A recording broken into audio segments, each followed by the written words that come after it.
In the village of Dambara, nestled between the rolling hills and the great river Ulu, there stood a compound made of thick clay and thatched roofs. It was larger than most, painted with sacred ash and lined with tall spears that signaled respect, not threat. This was the home of Mbaya, a man whose name opened doors and sealed mouths. An elder, a former warrior, a man of stories and scars. His voice was known to settle disputes at the council fire, and his glare could silence even the drunkest of fools at the moon feasts. But while the villagers spoke of Mbaya's strength and wisdom in public, behind closed doors they whispered of what grew inside his home, of the 2 daughters he raised in a house where only one was ever allowed to shine. The first daughter, Nouku, had the bearing of royalty. Tall, with flawless skin that gleamed like polished copper and eyes that flicked like blades, she walked with the confidence of someone who had always been told the world was hers. From the time she could speak, Nouku had been called the light of Mbaya's name, and she believed it with a fierceness that made her both admired and feared. She wore the best fabrics, learned the royal dances, and was brought before visiting chiefs and warriors like a prized heirloom. And then there was Didnt. Born 3 reigns after Nouku, Didnt entered the world quietly. Her mother, weary from a difficult birth, had only enough strength to hold her once before passing into the world of spirits. Didnt had cried softly, not the wail of a warrior's child, but the fragile coo of a newborn bird unsure of flight. When she began to crawl, her legs did not move like her sisters. They bent awkwardly as if the bones beneath the skin were confused about where to go. The village women clucked their tongues and said, she was touched by the soil too early. Some claimed it was a curse. Others believed the spirit of her mother had taken something with her when she left. Mbaya never held Didnt the way he held Nouku. He never smiled at her attempts to speak or took her to the river the way he did with her sister. Instead, he let the household treat her as something between a ghost and a servant. As soon as she could crawl, she was made to work, sweeping the floors with her hands, fetching water in half-gourds, peeling cassava while sitting on the ground. No stool was offered. No affection spared. Nouku, already drunk on praise, took to her role as first daughter with glee. She mocked Didnt when Mbaya wasn't looking, called her mudlegs and crawler, and often spilled water or food just to watch Didnt clean it up. To the world, Nouku was graceful and charming, always ready with a practiced smile. But behind the compound's tall gates, she sharpened her cruelty like a knife. Didnt rarely spoke back. Not because she didn't feel the sting, but because silence became her armor.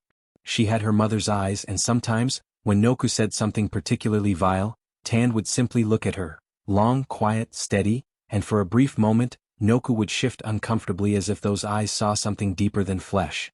The few who dared to show kindness to Didnt were quickly warned. Do not anger Mbaya, they were told. That girl is cursed.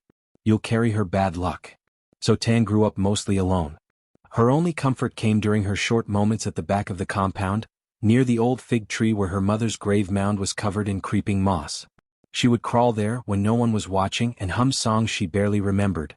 Songs her mother had sung while pregnant. She would press her palms into the soil and whisper, I'm still here, Ma. I'm still here. The compound servants, who once pitied her, eventually accepted her as part of the furniture. She was the one who cleaned the oil from the cooking stones, who untangled Nouku's bead strings, who fetched firewood with a sack tied around her shoulders like a crawling ant. If she was late, Mbaya would scowl. If she broke something, Nouku would slap her. If she cried, no one listened. But the earth listened. Every scrape of her knees across the compound's red clay, every time her elbows bled from the stones beneath, the ground remembered. Her pain soaked into it like water, like seed, like story. Didnt never asked for pity. She was quiet but not small. Her spirit never broke. It only bent like the branches of the yubel tree after the storm. And though her legs failed her, her hands worked with purpose. She made dolls from corn husks and taught herself how to braid her own hair by feel. When she sang, it was never loud, but it traveled. Even Nouku once had paused at the edge of the courtyard, unable to place the sound source but pulled by it all the same. As years passed, Nouku's beauty became the pride of the village. She danced at moon feasts, her feet gliding like silk. Suitors came, some with cattle, others with gold. Mbaya refused them all, waiting for someone worthy of his daughter's name. The compound was repainted. Nouku's garments grew finer. The entire household became a stage for her ascent. Meanwhile, Didnt remained in the shadows, growing into a girl whose body still crawled but whose spirit towered in silence. At night, Didnt would lie on her woven mat and trace the stars she could see through the window's holes. She made her own constellations. Named them after things no one knew she loved, like the pattern of river ripples, the taste of roasted groundnuts, the sound of rain against her hut's roof. She imagined walking across the sky the way Nouku walked across festival stages. But always the whispers came. They should have left her in the forest. She shames Mbaya's name. She's not even fully woman. Just a thing crawling around like a lizard. Tan heard them all. Not once did she cry where they could see. Her tears came only when she pressed her face to the base of her mother's fig tree and asked the soil to take her words. She believed, somehow, that the earth would hold them until someone was ready to give them back. What no one saw, what no one cared to see, was the power that was building in her silence. For in every culture there are those who speak through fire and those who speak through stone. Tan was the latter. Unmoving. Enduring. The type of girl who waits not for applause but for the wind to change. There was a day, early in the season of the burning sun, when the village seer passed by the compound. He was old and mostly blind, but his ears were sharper than a hawk's. As he passed, Tan was outside, grinding maize with her hands on a stone slab. The seer stopped. Turned his head. Sniffed the air. "There's a mountain hiding in this house," he murmured. Nouku, sitting nearby, laughed. "Old man, there's no mountain here, just a crawling worm who doesn't know her place." The seer said nothing more. He walked on. But Tan had heard him. And though she never dared believe she could be anything more than the girl beneath others' feet, that night she dreamed of mountains rising from under clay. The world continued spinning as it always does, around the brightness of one daughter and the quiet shadow of the other. But the balance was trembling. And deep beneath the compound, beneath the layers of packed earth, the roots of the fig tree stirred. They had been sleeping a long time. But not all things buried are dead. And not all things that crawl are weak. Ready for the next part, bro. Fire. The sky was still ink dark when Tan crawled out of her hut, the cold biting her knuckles and knees as they touched the ground. The village still slept. Roosters hadn't begun their cries, and the fires and cooking pits were nothing more than warm memory. She moved slowly, careful not to wake anyone. The path to the tree was familiar, worn smooth by her hands, her knees, her silent determination. Each morning she crawled it before the sun saw her, before anyone could mock the shape of her struggle. Her destination was the fig tree. It grew at the far edge of the compound, roots thick and tangled like the hair her sister used to mock. Beneath it was a mound covered with earth and stones, her mother's grave. No shrine stood there. No offerings left. Nouku had long forgotten it. Mbaya never spoke of her. But for Tan, the tree was everything. It was memory. It was voice. It was promise. As she reached its base, she let her body sink to the ground. The cold seeped into her bones, but she did not shiver. She pressed her forehead to the trunk, closed her eyes, and began to whisper. "I'm still trying, Ma," she said. "I haven't stopped. Not since you said it. I haven't forgotten." She could still hear her mother's voice, soft and full of breath, like wind through tall grass. It was the last thing she remembered clearly from the day of her death. She had only been 5, a fragile thing with strong feet and a laugh that made even Mbaya pause sometimes. Her mother had been fading, her skin waxy and cool, but her eyes were sharp. She had pulled Tan close, her breath trembling. "Your feet may touch dust," she'd whispered, brushing Tan's heels with trembling fingers, "but your spirit will rise higher than all their spears." Tan didn't understand it then. But when her legs began to fail weeks later, when she stood and fell again until she stopped standing altogether, those words grew heavier, richer. She repeated them when her knees bled. When Nouku called her worm. When Mbaya looked through her as if she weren't even human. Sometimes she wondered if it was guilt that broke her body. If her mother's death had taken something with it, her strength, her will, her right to walk. Other times, in the deep quiet of her hut, she wondered if someone had stolen it from her. If it had been taken, cursed away, locked inside her like a bird in a woven basket. But even in her doubt, she remembered the promise. "Your spirit will rise." She started crawling to the fig tree every morning when she was 9. At first, it was just to be close to something that didn't mock her. Then it became routine. Then it became strength. She would wrap her arms around the trunk and whisper, over and over, the same chant she'd crafted from memory. "Dust beneath, sky above. I was made of both. Let me remember." She said it so often she no longer knew when it began or ended. It became part of her breath. No one knew about the exercises she did in secret. At night, when Nouku was snoring and the house was still, Tan would lie on her back and try to lift her legs. They quivered like stalks in the wind. She would press her heels against the wall and push. Her hips burned. Her back ached. But she kept going. 10 breaths. then 15. Then more. She began pressing her palms into the floor and lifting her hips. Her arms were strong now, stronger than most girls her age. Strong enough to drag buckets of water, sweep with one hand, grind maize with the other. She'd learned to carry her body without complaint. But walking, that was the dream she never said aloud.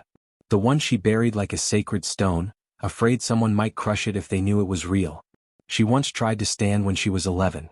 She had saved her strength for days, eating extra groundnuts and resting her limbs before dawn. Alone beneath the fig tree, she pulled herself to the trunk and planted her feet into the earth. She gripped the bark with trembling fingers and pushed. Her legs straightened slightly, shaking wildly, then buckled. She fell hard, her chin hitting a root. Blood filled her mouth. But she didn't cry. She looked up through the leaves at the thin line of dawn cutting the sky and whispered, "Not yet. But soon." That became her new promise. Not yet. But soon. The tree always listened. It never answered. But she believed it held her words in its roots, feeding them to the soil, storing them for when the time came. Now at 13 she had grown into a girl with wide shoulders, strong arms and fire in her eyes. Nouku still mocked her. Baya still ignored her. But the whispers from the past were louder now. Sometimes when she crawled, the wind would rustle the fig leaves in rhythm with her chant. Sometimes she would dream of standing, not for long just a heartbeat, but standing. Once she dreamed she danced. In the dream she moved with grace, her feet sure, her skirt twirling like smoke. The villagers watched, mouths agape, and her mother clapped from the shadows, laughing that full, belly-deep laugh Tand only remembered in pieces. When she awoke her cheeks were wet. Not with sorrow but with something closer to longing. She kept crawling to the tree. Every day. Every breath. Every whisper. Because some promises are seeds. And some girls are soil. And all it takes is time. And belief. The dust came first, a fine gold mist curling along the village paths, stirred by hooves and polished sandals. Then came the humming of wheels, the glint of bronze handles on crates of salt, spices, dyed fabrics and horn carvings. Children ran to the roadside with wide eyes. Women peeked from behind cooking huts. Even the elders paused their games beneath the shade trees. Muzo had arrived. He was not just any traveler. He was a name that traveled ahead of his shadow. A trader from the highlands, said to own caravans that stretched across 5 valleys, with fingers in markets from the river tribes to the desert kings. His bracelets clinked when he moved, and his cloak bore the unmistakable blue weave of mountain royalty, dyed with herbs that only grew in places too high for even birds to nest. Muzo rode a black horse with a silver saddle, his back straight, his gaze calm but sharp, like someone always measuring weight, value, meaning. He was young, but carried himself like a man who had bartered with chiefs and refused the terms of kings. Word spread like fire. Muzo had come not only to trade but to find a wife. The council had arranged it. He would marry into the Mbaya household, and in return Mbaya would gain favor in the northern routes, more power, more influence. It was as good as a royal alliance. No one questioned who the bride would be. Nouku. The daughter with perfect posture, who wore imported beads and danced like she'd been born with drums in her bones. The one who had memorized every greeting ritual, who poured palm wine without spilling a drop, who knew how to make her voice small in public and sharp in private. Mbaya had been preparing her for years. This was the moment he had waited for. The compound burst into motion. Nouku's skin was oiled with shea and ground clove. Her hair was twisted into long coils, each adorned with shells. Mbaya called in a storyteller to recite the family's noble history at dinner. Every meal became a performance. Every smile rehearsed. But Muzo was not a man easily charmed by polish. He listened more than he spoke. He watched while others danced. He asked the names of the elders, the price of salt near the river, the number of rain cycles since the last eclipse. Nouku presented herself with grace, her laughter bright and quick, her compliments folded into every sentence. Still, something behind Muzo's eyes remained distant, untouched. One afternoon, when the compound was loud with wedding planning, he slipped away. He told the guards he wanted to see the river for a ritual cleansing. They followed at a distance but kept to the shadows. Muzo walked alone, following the sound of rushing water and bird song, past mango groves and low hills until he reached the riverside. There, by the rocks, bent over a gourd and a bundle of cloth, was a girl. She wasn't dressed in ceremony or silk. Her arms were wet with soap foam. Her knees were pressed to the muddy bank. And she was humming. The song wasn't cheerful. It didn't match the bright air or the warm sun. It was low, deep, winding, like the river itself. A song that curved and circled like a story without words. It made Muso stop. He didn't move. He watched. The girl didn't notice him at first. She kept scrubbing, her dark braids falling over one shoulder, her movements steady and strong. Her legs didn't move the way most people's did. She crawled, pushing herself from one cloth to another, the muscles in her arms tightening and releasing like cords. Then she turned slightly and saw him. Their eyes met. She didn't gasp or flinch. She didn't bow or pretend to fetch water. She stared. Come. So. Muso nodded. She nodded back. No words were spoken. He walked away first, but his ears still held the echo of her tune. Later that evening, during another feast arranged in his honor, Muso sat beside Mbaya and Nouku. They were speaking of dowries and ceremonies, of fabric colors and guest counts. Nouku placed her hand lightly on his and said, I hope the river was to your liking. It was, he said. She smiled. The water is softer here than in the mountains, I'm told.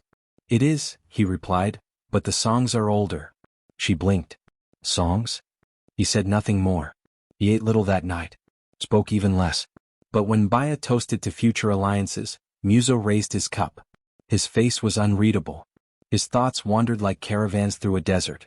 That night, while the village danced in celebration of what they believed was already decided, Muso stood by the window of the guest hut, looking out over the compound.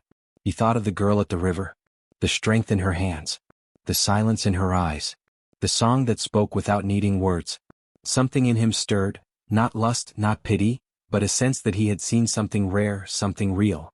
Like a hidden well in a dry place. He didn't know her name, but he remembered her hum. And that was enough for now. 3 days after the river encounter, the Mbaya household announced a formal selection ritual. It was a show meant to honor tradition, a gathering where the groom would choose a bride from among the elders' daughters. But everyone knew it was a farce. The village drummers were already practicing Nouku's wedding rhythms. The wine was being brewed. Mbaya had instructed the tailor to stitch golden cloth into Nouku's robes. The ritual was just a curtain over what had already been decided. Tand watched the preparations from the corner of the courtyard, wiping oil from a calabash. Her arms were coated in dust. Her knees raw. No one spoke to her about the ritual. No one asked her to prepare. She wasn't allowed to sit near the fire when the selection cloths were laid out. Her name wasn't mentioned. That night, Mbaya came to her small hut and stood at the door like a shadow. You will stay inside tomorrow, he said. We don't want confusion. Or embarrassment. Tan did not argue. She lowered her head and nodded. But her heart pounded, not with fear but with something heavier, the quiet ache of being erased. On the morning of the ritual, Nouku was wrapped in layers of dyed silk, her arms jingling with bracelets. Her face was painted with red clay and gold powder, her lips darkened like ripe berries. Servants moved around her like bees to a queen. She twirled in front of the mirror, satisfied. Even if he glimpsed the crawling rat, she whispered to herself, he'll forget her when he sees the lioness. Meanwhile, Tan sat in the darkness of her hut, the only light coming from a crack in the wooden slats. Her fingers twisted into the mat beneath her. She was not angry. She had no room left for anger. She simply waited. Until the door creaked open. She flinched, expecting Mbaya. But an old woman stepped in, hunched, wrapped in dull green cloth, her eyes clouded with mist. She did not speak at first. She simply looked at Tand as if she were reading the lines in her skin like a map. I've come a long way, the woman said at last. Through stories. Through time. Through song. Tand blinked. Who are you? The woman smiled slowly. One who once crawled like you. One who learned that the ground remembers every bruise. She stepped forward and opened her palm. In it was an anklet made of smooth river stones, strung together with black thread. The stones glimmered faintly though no light touched them. Wear this with faith, the woman said. Not as a charm. Not as a weapon. Just as truth. If you do, you'll walk taller than those who ride horses. Tan stared at the anklet, hesitant. Is this magic? The old woman laughed. No. It's memory. Of who you are. And what walks inside you waiting. Tan reached out with trembling fingers and took it. When she looked up again, the woman was gone. Just mist. And silence. She fastened the anklet to her right leg. It was cool against her skin. But a heat bloomed in her chest. Outside, drums began to beat. The ritual had started. But something deeper had already begun. The courtyard was alive with color and ceremony. The scent of roasted yam, palm oil, and spice hung heavy in the air. Elders sat in a semicircle beneath the sacred shade tree, their robes vibrant, their staffs upright in the soil beside them.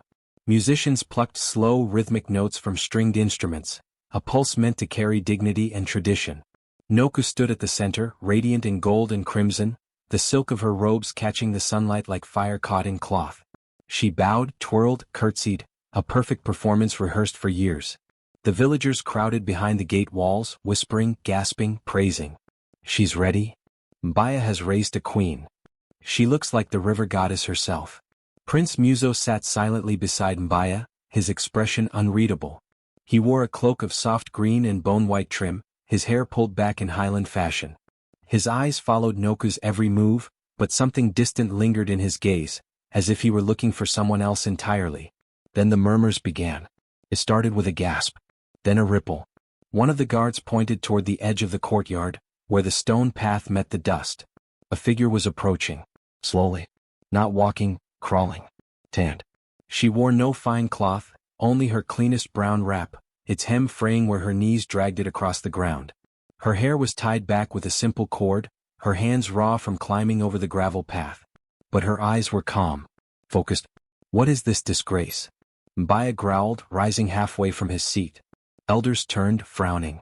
Some squinted. Others laughed. Is that the lame one? What insolence! She was told to stay hidden. The drummers faltered. Nouku turned, her lips parting in horror. When she saw Tand crawling into the space meant for beauty and power and order, her face twisted into a smile that carried venom beneath its polish. Do you seek to embarrass me? She shouted. You can't even stand, and yet you want to be seen? Tand didn't respond. She kept crawling, steady and slow, her arms flexing with each push forward, her breath even. Every eye followed her. Children snickered. Some elders covered their mouths. Mbaya's hand shook with rage. Enough of this mockery, he thundered. She wants to be part of the day? Then let her work for it. He pointed toward a pile of bowls and cloths near the feast table. Crawl to your sister's wedding seat and clean her place. Serve the guests. Let them see what happens when worms pretend to be women. The crowd shifted. Some gasped. Others murmured in agreement. Tand paused for a breath, nodded once and turned toward the task. She moved again. Crawling across the stones, past silks and spears, through laughter and shame. Her palms flattened against the dirt. Her knees left prints like scars in the earth. But her eyes never lowered. And then the wind changed. It began as a whisper, a breeze that curled around the ankles of the elders, lifting skirts and tugging lightly at veils. A few guests looked up at the trees, confused. The anklet on Tan's leg began to glow. Faint at first like a coal under ash. Then brighter. Not glaring, not the kind of light that demanded attention, but the kind that made you look twice, unsure if you imagined it. Dust rose in spirals behind her.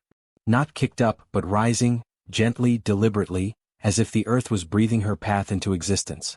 Muzo sat up straighter. His eyes locked onto her.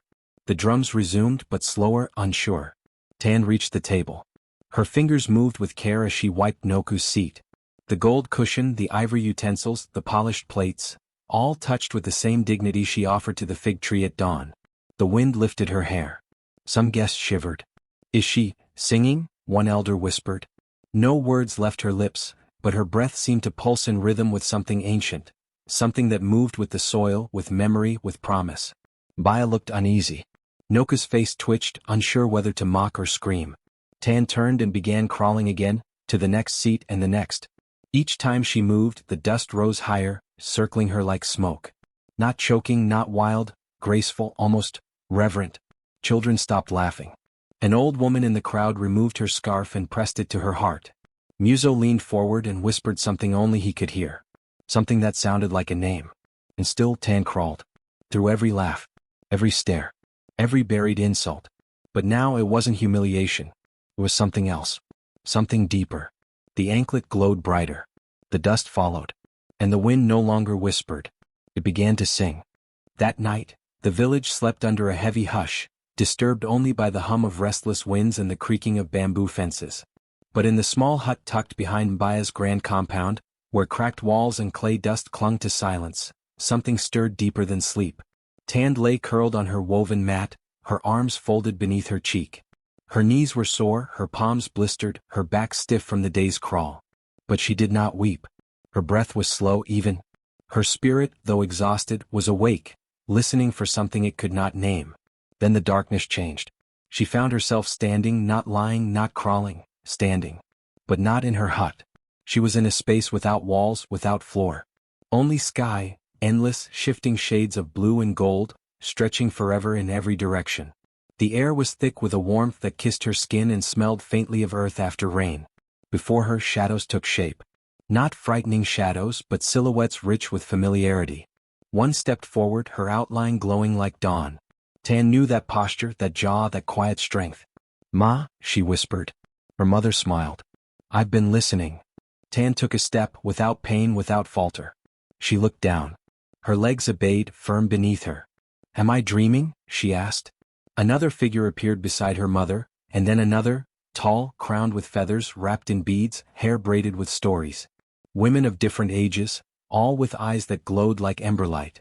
"The dream is real," said the tallest one, stepping forward. "And so are we." Tan's throat tightened. "You are our daughter," one said, placing a warm hand on her back. "Our survivor," said another, placing hers on Tan's knees. "The ground has humbled you," said the eldest of them all. Her voice was wind and fire, deep and full. "But it has never broken you." They circled her now, not like guards but like roots around a tree. "You sang to us," her mother said. "You crawled when others would have crumbled. You listened when others screamed. You bore the dust with grace," said the feather-crowned one. "Now the dust will lift you. Rise, Tand," they whispered together. The wind picked up, swirling around her legs. Not hard or fast, gentle, coaxing. She felt warmth move through her, like river light. Her legs tingled. She wobbled slightly, afraid. "Don't fear the fall," her mother said. "You've already survived the ground." Tan took a breath. Then another step. Then two. She danced. Not wildly, not with leaps or spins, but a slow, deep movement from her waist to her feet. Her body knew this dance, though her mind did not. It was older than memory.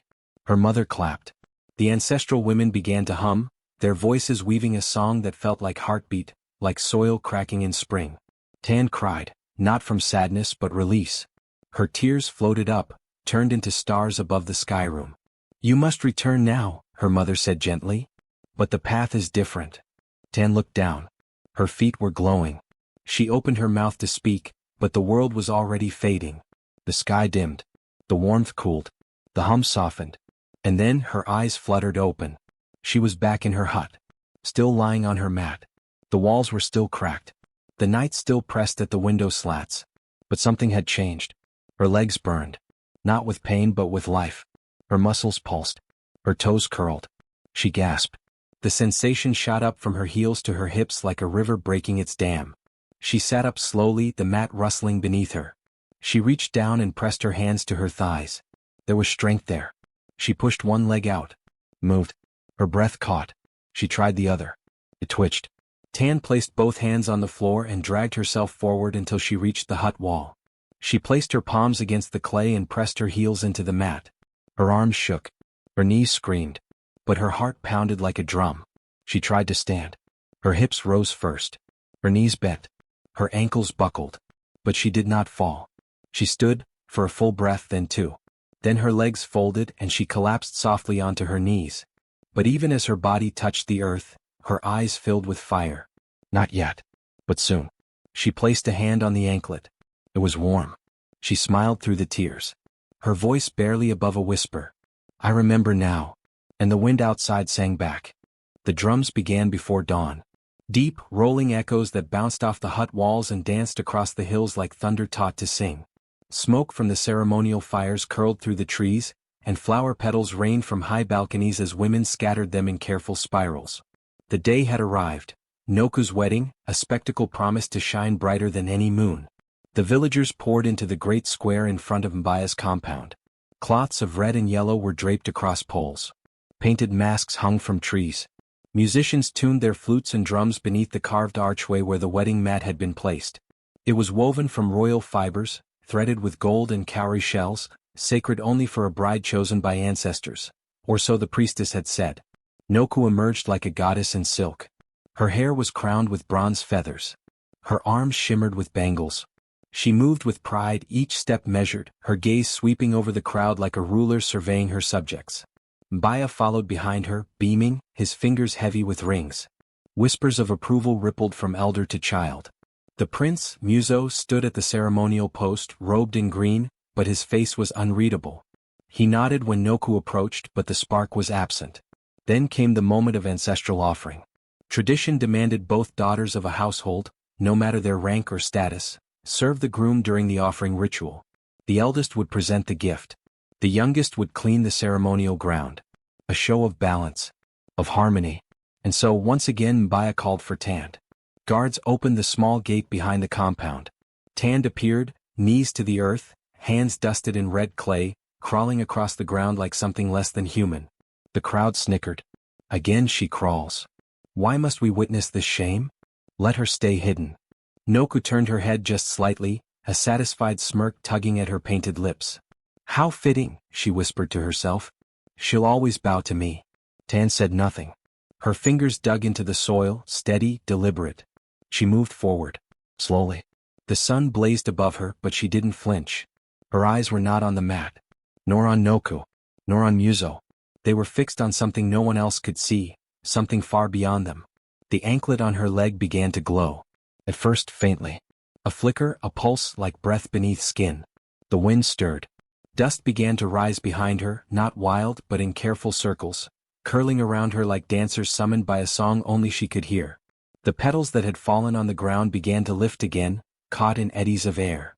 Some villagers fell silent. Others leaned forward, eyes narrowing. Mbaya frowned. Stop her, he hissed to the guards. But the priestess lifted a hand. No, she said. Let it unfold. Didnt reached the edge of the wedding mat. Her shadow touched its golden threads. Then she paused. Her fingers trembled. The anklet burned hotter, like a coal pressed to skin. But it didn't hurt. It filled her. Carried her. Remembered her. She planted both hands beside her knees. Push. Her hips rose. The crowd gasped. Didnt? She's trying to stand. She'll fall, someone stop her. But she didn't fall. Her legs shook violently, muscles clenching against years of silence. Her arms wobbled.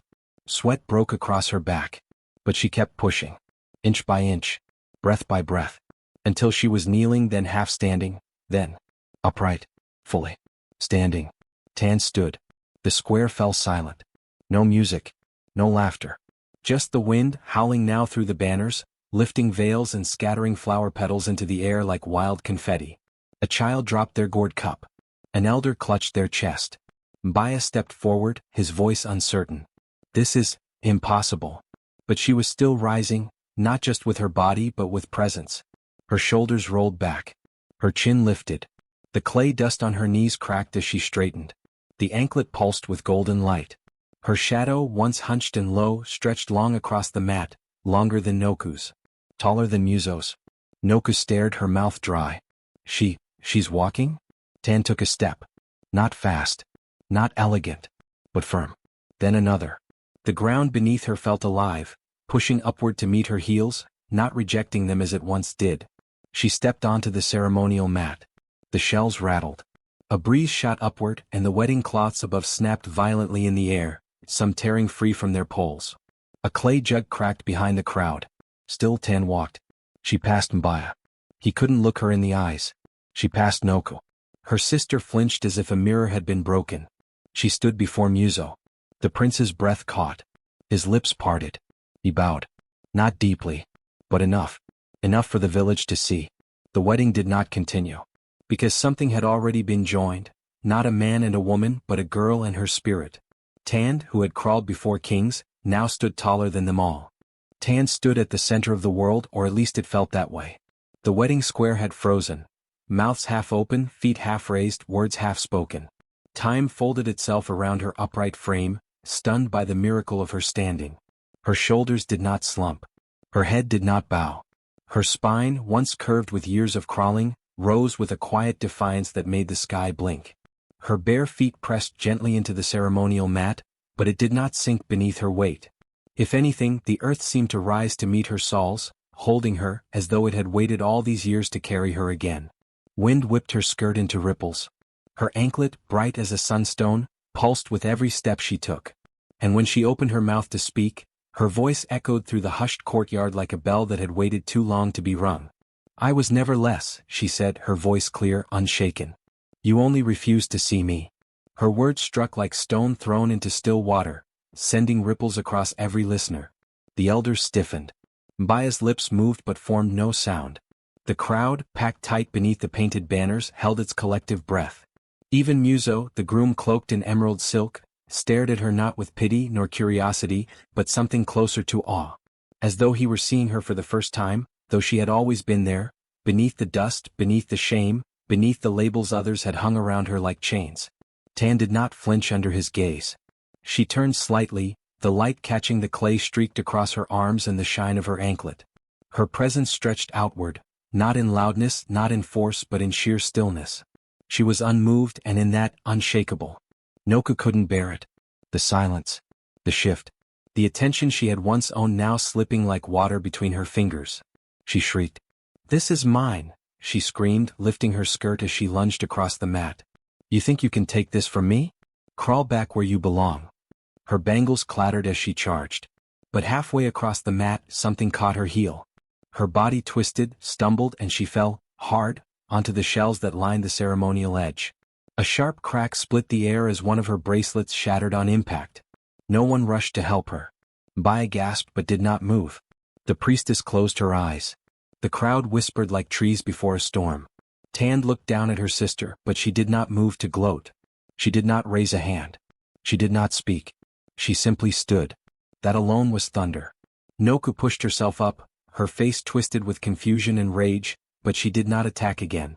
The ground beneath her trembled faintly, as if even it had lost patience with her. Tan stepped back once. Then again. And then she turned. And walked. Across the mat. Across the dust. Across every memory of crawling. Each step was a declaration. Each breath, a refusal to be erased. She walked past the elders, who lowered their heads in silence. She walked past the villagers who had whispered for years about the curse, the limp, the shame. They parted like river reeds, unable to meet her gaze. She passed Mbaya, who called her name, not with anger, not with authority, but with uncertainty. She didn't stop. She passed Muso. He reached out as if to speak, but his hand fell to his side, and his words withered behind his teeth. She kept walking. Out of the compound. Through the gate. Into the road lined with fig trees and memory. And as she walked, the wind carried her name like a secret finally spoken aloud. Birds took flight from the branches.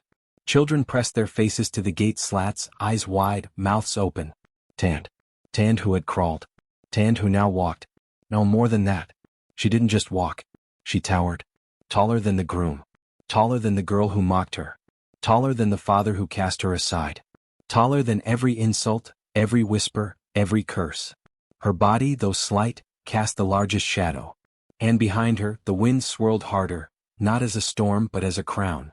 Night fell with a strange softness, as if the wind itself tiptoed through the village. The fires of the wedding had long gone out. No drums played. No laughter echoed. Only silence held the air, thick and full of the weight of what had happened. Tan walked alone beneath the starlit sky. Her steps were slow, not from weakness now but from awe. Every movement felt new, as though her muscles remembered something ancient that her body had forgotten. The anklet on her right leg glowed faintly with every step, its light dimming and rising like a heartbeat in the dark. She walked past the outer huts, past the sleeping goats and the quiet watchmen who lowered their heads in respect as she passed. She didn't speak. She didn't need to.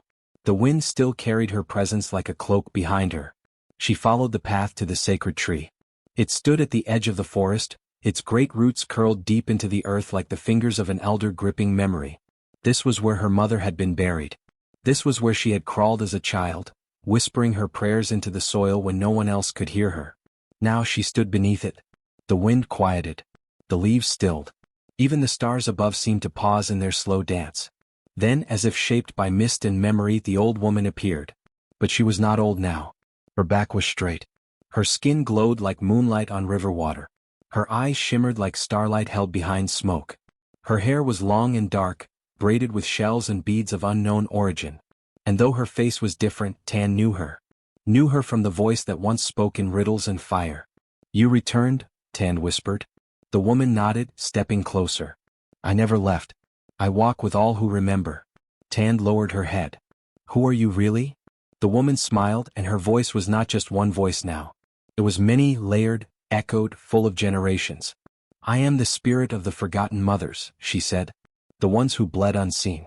The ones whose songs were stolen. The ones who crawled so their daughters might rise. Tand felt her breath catch. We heard your prayers, the spirit continued.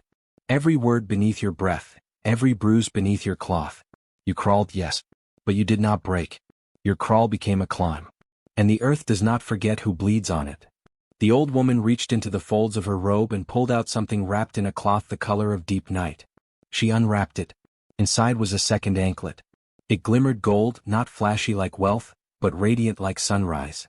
Each link was delicate yet firm, etched with markings that seemed to shimmer and shift with every blink. This is for the other leg, she said softly.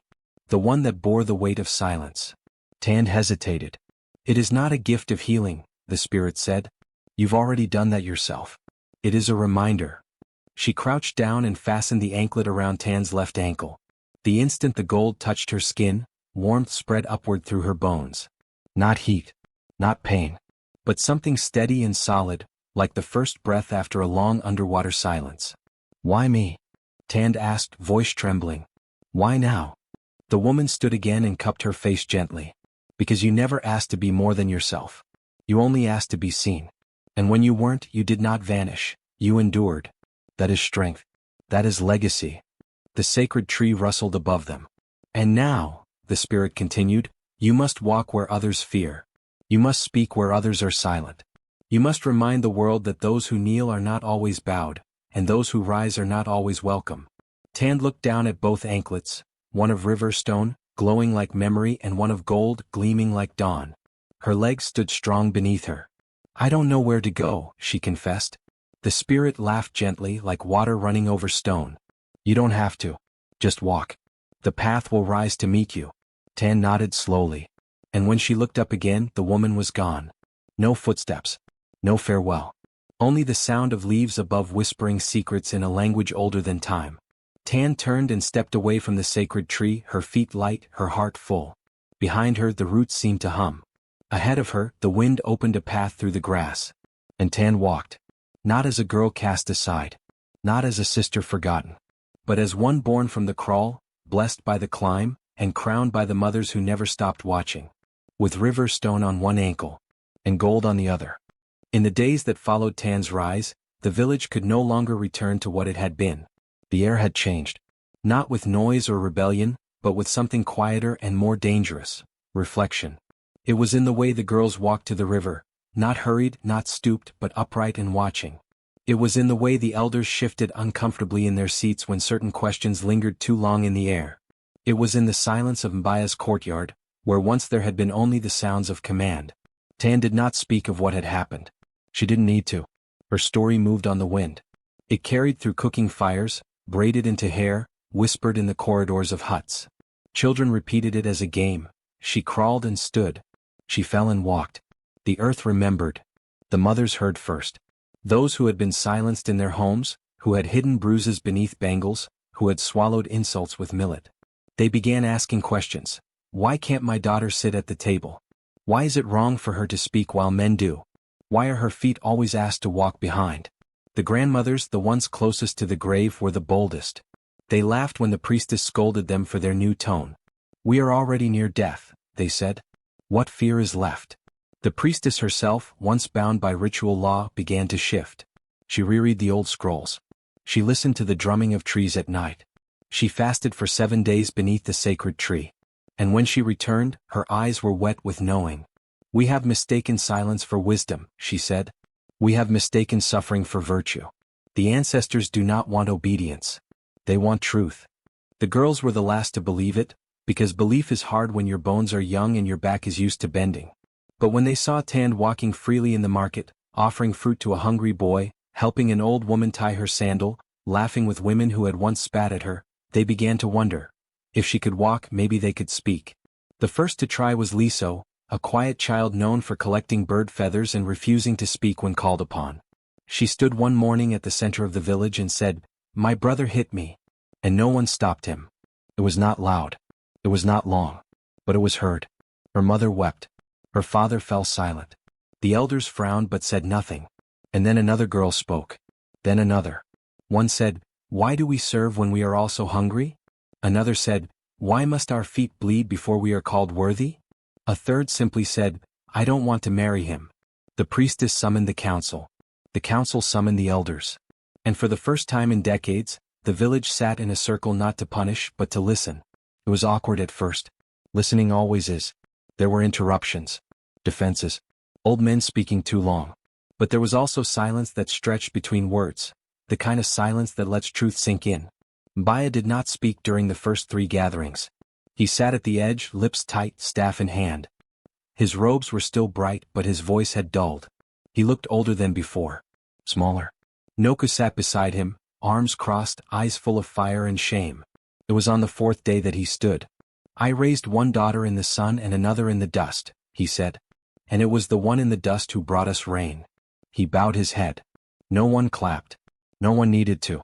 Muzo left quietly 2 nights later. He approached Tand with his cloak wrapped around his arm and his voice low. "I'm not the man I want to be," he said. "Not yet. But I will find him. And if he is worthy of walking beside you, maybe one day, you'll see him again." Tand nodded. She did not promise. She did not cry. She simply placed a hand on his shoulder and said, "Walk far. And walk true." He bowed. Not as a prince but as a man. And then he left. Tand remained. She began walking with the younger girls in the morning, not just walking but teaching them how to move through the world with their heads high, with their backs strong, with their breath steady. "Walking is not just with the legs," she said to them. "It is with the eyes, the voice, the heart. It is how you enter a room. How you leave it. How you stand when no one claps." They followed her to the sacred tree, where she taught them chants that pulsed with old wisdom. "The earth does not betray," she said. "But it remembers. What you bury here grows." She made them carry water on their heads and walk across narrow paths. She made them recite truths they had never said aloud. "My name matters. My voice is not small. I am not waiting for permission." They sang. They danced. They stumbled. They rose. And still the elders watched. Some with scorn. Some with fear. But more and more with quiet respect. The priestess came to her one night, her face lit only by the fireflies that circled her head. "You've started something we cannot stop," she said. Tan smiled. "It wasn't me. It was always beneath us." The priestess nodded. "But you brought it to the surface. Like a seed cracked open. Word of the village spread to neighboring hills. Other girls came. Girls from broken homes. Girls with burnt fingers. Girls who limped, not from wounds but from silence. They came barefoot, hungry, wide-eyed. And they learned to walk. Not perfectly. Not always upright. But with purpose. The elders revised the marriage laws. They removed the rule that only eldest daughters could speak during family gatherings. They reworded the festival chants to include mothers and daughters.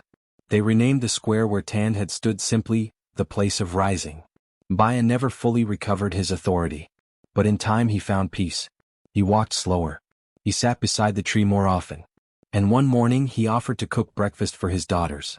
Nouku refused. Tand helped him grind the millet. They did not speak of the past. But it hung between them, not as a wound now but as a scar. A reminder of what had been lost. And what had been found. At night, Tand would return to her hut and place both anklets in a clay bowl beside her mat. She would whisper a thank you to the spirit mothers, to the soil, to the tree. And when she lay down she slept not as a girl hoping to rise, but as one who had risen, and who now helped others find the strength to do the same. The village would never return to what it was, because it had learned something powerful. Not all revolutions come with fire. Some arrive in silence, in crawling, in pain, and then, in walking.